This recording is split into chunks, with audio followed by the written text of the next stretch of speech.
आपका एक बार फिर से मेरे YouTube चैनल पे। बच्चों, जैसे आप जानते हैं कि मैं इस चैनल के माध्यम से आपको DOE के द्वारा दी गई वर्कशीट करा रहा हूं।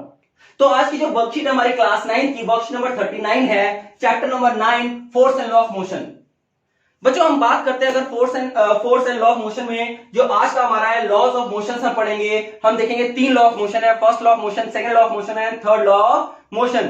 These are given by Newton's, so they are called as Newton's law of motion. हम आज देखते हैं Newton first law of motion. What is this Newton first law of motion? इसको हम बात करते हैं, लॉ ऑफ इनर्शिया की भी बात करते हैं। हम देखेंगे इनर्शिया क्या है। आइए देखते हैं what is first law of motion. An object remains in the state of rest और in uniform motion along a straight line unless and until some external force is applied on it। मतलब ये law ये कहता है कि कोई object अगर है वो स्टेट ऑफ रेस्ट में तो रेस्ट में बना रहेगा, अगर वो मोशन में तो लगातार मोशन में बना रहेगा। कब तक? जब तक उसके ऊपर कोई एक्सटर्नल फोर्स अप्लाई नहीं किया जाता है।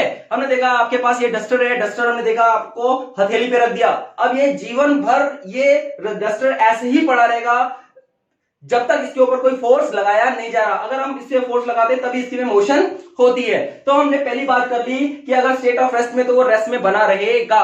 दूसरा हमने देखा कि मोशंस की बात अगर हम बात करते हैं, जैसे प्लैनेटरी मोशंस हैं, हमने देखा जो प्लैनेट्स मूव कर रहे हैं, सैटेलाइट्स मूव कर रहे हैं अंतरिक्ष में फ्रिक्शनलेस सरफेस पे, तो वो लगातार क्या कर रहे हैं? घूमते जा रहे हैं, वो बिना रुके लगातार रेवोल्यूशन कर रहे हैं। तो ऐसे मोशंस हमने देखा, they are in uniform motion. तो ये हमारी प्रमाणिकता मिल जाती है कि फर्स्ट लॉ ऑफ मोशंस क्या है। इसको हम लॉ ऑफ इनर्शिया भी कहते हैं।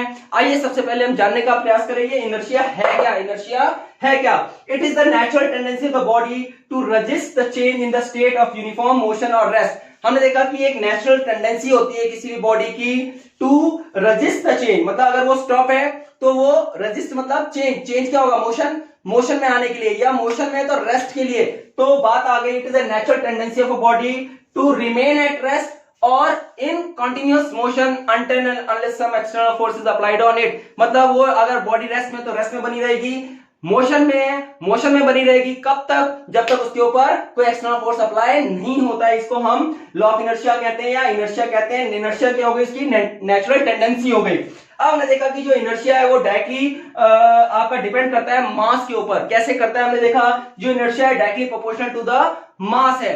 फॉर एग्जाम्पल हमने देखा कि अगर आपकी रबड़ की बॉल है, बच्चों वाली बॉल है आपकी, तो आप उसको किक जब करते हो तो वो फ्लाई कर जाती है। लेकिन अगर हम उसी रबड़ बॉल को एक आयरन बॉल के साथ रिप्लेस कर दे, अब आप उसको किक करके दिखाइए और उसको हवा में उड़ा के दिखाइए, तो हम देखते हैं यहाँ पे डिफरेंस क्या है। रबड़ बॉल का मास कम है, जबकि आपका जो आयरन का बॉल जो बनी हुई है उसका मास ज्यादा है। जिसकी हमने देखा मास कम है उसकी जो रेजिस्ट करने की जो प्रॉपर्टी है, टेंडेंसी है, वो कम है। जबकि जो आयरन जिसका मास ज्यादा है उसकी रेजिस्ट करने की जो टेंडेंसी है वो ज्यादा है। तो जितनी ज्यादा आपका मास होगा उतनी ऑब्जेक्ट की इनर्शिया होगी। हमने देखा एक साइकिल को ब्रेक मारना हमारे लिए आसान है, वो जल्दी रुक जाएगी। लेकिन एक भारी भरकम ट्रक है, उसको हमने देखा उसका मास ज्यादा है, तो उसको स्टॉप करने के लिए हमें ज्यादा फोर्स लगाना पड़ेगा, उसके ऊपर ज्यादा ताकतवर ब्रेक लगानी पड़ेगी उसको रोकने के लिए। हम साइकिल के सामने से यूं गुजर जाते हैं, आप बस के सामने से गुजर के दिखाइए, क्योंकि उसका आपका क्या है? इनर्शिया ज्यादा है। तो हमने यहाँ पे जो डिस्कस किया इनर्शिया के बारे में,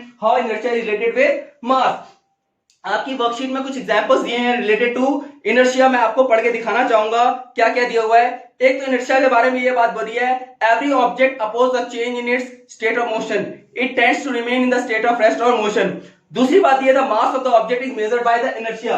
तो इनर्शिया किससे मेजर किया जाता है? ऑब्जेक्ट के मास से।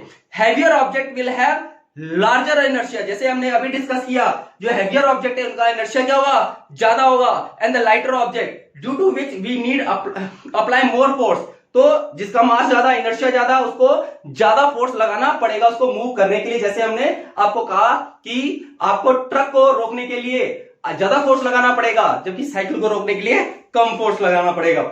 आइए सब इंस्टेंट की बात करते हैं। एक एक्टिविटी बच्चों आप करिएगा, एक कांच का ग्लास लीजिएगा, उसके ऊपर गत्ता रखिएगा, गत्ते के ऊपर एक सिक्का रखिएगा और गत्ते को फटाक देना हटा दीजिएगा। सिक्का कहां जाएगा? ध्यान दिएगा, ग्लास के अंदर। क्यों? हमने देखा यहाँ पे रीजन आउट फाउंड करते हैं, जो हमने मोशन किया वो गत्ते का किया, सिक्के पे हमने कोई फोर्स नहीं लगाया। मोशन किसका हुआ? गत्ते का हुआ, सिक्के का मोशन नहीं हुआ, वो सीधा ग्लास में गिरेगा। ये एक्टिविटी बच्चों आप जरूर करके देखिएगा, बड़ा मजा आएगा आपको। आप कैरम बोर्ड आपका गेम देखते हैं, कैरम बोर्ड की जो नीचे की आप क्या करते हो, स्ट्राइकर सेट करते हो, मीनार खड़ी खड़ी रह जाती है और नीचे गोटी जो है आपकी निकलती है और जाके सीधा आपके होल में जाती है। तो हमने देखा फोर्स हमने किस पे लगाया है, नीचे वाली गोटी पे, ऊपर वाली गोटी पे फोर्स नहीं लगा, वो इनर्शिया ऑफ रेस्ट पे है। मोशन कौन आया, जिसपे हमने फोर्स लगाया वो मोशन में आया। तो हमने देखा कि मोशन में वही आया जहां पे हमने फोर्स ऑपरेट किया। तो ये हमने देख लिया। हम जो कारपेट है या चद्दर है जब झाड़ते हैं, तो जब हमने झाड़ी तो जो डस्ट पार्टिकल्स हैं वो वहीं रह गए, जबकि चद्दर आगे बढ़ गई। पेड़ जोर से हमने हिलाया तो हुआ क्या कि पत्तियां गिर गई। ये एग्जांपल आपकी वर्कशीट में दिया हुआ है कि when we suddenly shake the tree the leaves fall off. Why? हमने देखा जो लीव्स हैं they remain at rest but the tree get in motion. एक बहुत बेहतरीन एग्जांपल आपने देखा होगा मेट्रो में जब आप सफर करते हो, आप अचानक मेट्रो में ब्रेक लगती है, रुकती है, तो आप पीछे की तरफ चले जाते हो। जब मेट्रो तेजी चलते हो तो आगे की तरफ झुक जाते हो। स्कूटर में आप बाइक पे बैठे हुए हो, अचानक आपकी फ्रेंड ने बाइक चला दी तो आप क्या हो जाते हो, अचानक पीछे हो जाते हो। होता क्या है कि जब हम मेट्रो पे या बस पे ट्रेवल कर रहे होते हैं, अचानक मेट्रो या बस चलती है तो हमारा जो लोअर पार्ट जो मेट्रो के कांटेक्ट में है वो इनर्शिया ऑफ मोशन में आ जाता है, जबकि जो अपर पार्ट है वो रेस्ट में, मतलब वहीं का वहीं रह जाता है, तो हम पीछे की तरफ गिर जाते हैं। लेकिन जब हम खड़े हैं और अचानक ब्रेक लगा, ब्रेक लगने के साथ हमारा नीचे पार्ट ऑफ द बॉडी क्या है, रेस्ट में आ जाता है, लेकिन हमारा ऊपर की जो बॉडी का पार्ट है वो स्टिल इन मोशन है, we tends to fall forward, हम आगे की तरफ गिरते हैं। तो ये दो एग्जांपल्स या कुछ एग्जांपल्स हैं जो हमने आपको इनर्शिया के देखे। आशा है आपको आज की वर्कशीट समझ में आएगी। चलते चलते हम आज के क्वेश्चन आंसर्स भी डिस्कस कर लेते हैं। आइए, पहला क्वेश्चन दिया है लीव्स, डिफाइन इनर्शिया। इनर्शिया की डेफिनेशन लिख लेंगे। Write first law of motion with example, example दे देंगे, आपको डेफिनेशन दी हुई है। Third, in which direction the passenger will fell in jerk if the bus starts moving. अब बस हम बैठे हुए हैं, बस चली तो हम कैसे गिरेंगे, हमारे जो नीचे वाला पार्ट है वो बस के साथ चला जाएगा और ऊपर वाला वहीं रह जाए, तो हम we tends to fall in backward direction, पीछे की तरफ गिरने का प्रयास करेंगे। Which will have more inertia, inertia किसकी ज्यादा होगी, अ कार और अ बस। कार हमने देखा छोटी है, मास कम है, बस का ज्यादा है, तो बस का इनर्शिया ज्यादा। अब बाइसिकल है ना, मोटरसाइकिल, मास किसका ज्यादा है, आपको पता है बेटा मोटरसाइकिल का है, तो मोटरसाइकिल का इनर्शिया क्या होगा, बाइसिकल की अपेक्षा ज्यादा होगा। यहाँ पे आपकी वर्कशीट साइंस की 39 खत्म होती है। आशा आपको समझ आएगी। चैनल के साथ बने रहिए, लाइक शेयर सब्सक्राइब सब कर दीजिए बच्चों। तब तक जय हिंद जय भारत।